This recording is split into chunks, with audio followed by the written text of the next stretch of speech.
Shalom, salam sejahtera buat saudara-saudaraku.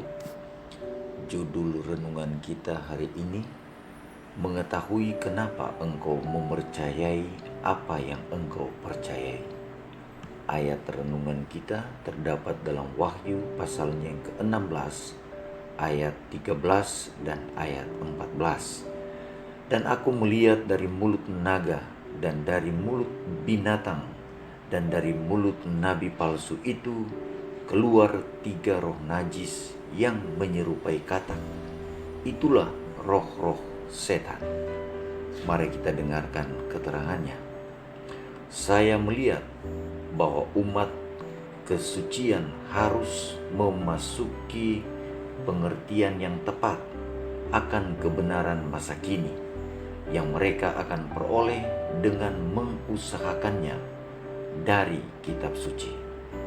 Mereka harus mengerti akan keadaan orang mati, karena roh-roh iblis akan muncul pada mereka dengan mengaku sebagai keluarga atau sahabat-sahabat yang kekasih, yang akan menyatakan kepada mereka ajaran-ajaran yang tidak berdasarkan kitab suci.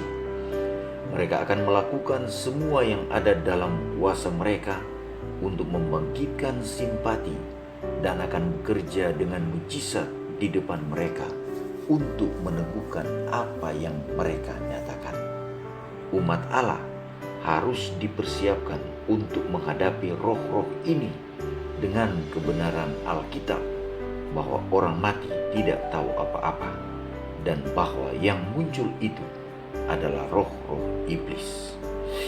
Kita harus memeriksa dengan sebaik-baiknya akan landasan pengharapan kita, karena kita harus memberikan suatu alasan untuk hal itu dari kitab suci. Penipuan ini akan menyebar, dan mau tidak mau kita harus berhadapan dengan penipuan itu muka dengan muka.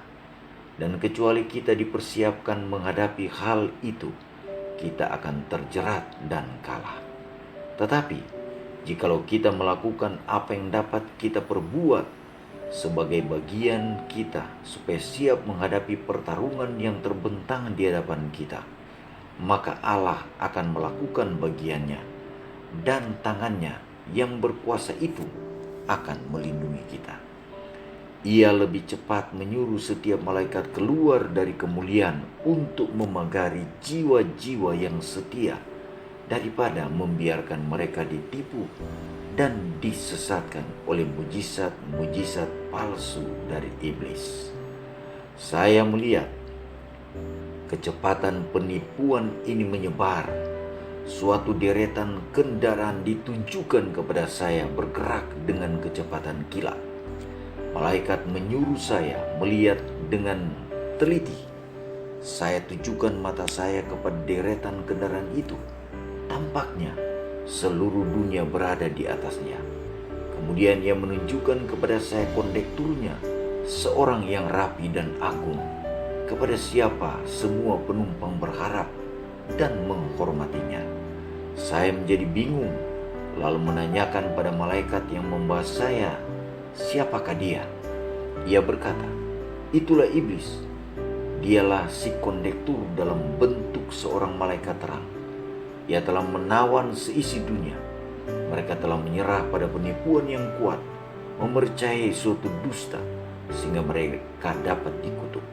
Agennya, yaitu yang pangkatnya tertinggi sesudah dia, adalah masinis, dan agen-agennya yang lain dipekerjakan pada tugas-tugas yang berbeda-beda, sebagaimana ia membutuhkan mereka. Dan mereka semua sedang menuju kebinasaan dengan kecepatan kilat. Saya menanyakan malaikat itu, apakah tidak ada yang tertinggal? Ia mengajak saya supaya melihat ke arah yang berlawanan.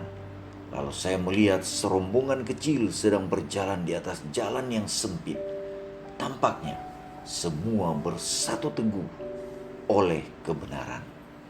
Tulisan-tulisan permulaan halaman 375 dan 376. Doa kita hari ini. Terima kasih lagi Tuhan untuk pekabaran yang indah pada hari ini. Kami diajar bahwa sesungguhnya penipuan demi penipuan dari setan akan dia lakukan dan melipat gandakan.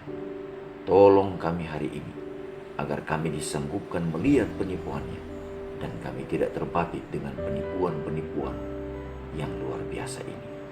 Terima kasih untuk pekabaran hari ini.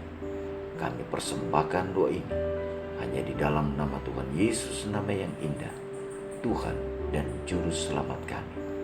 Amin. Terima kasih saudara-saudara sudah mengikuti renungan kita hari ini. Tuhan Yesus memberkati. Shalom.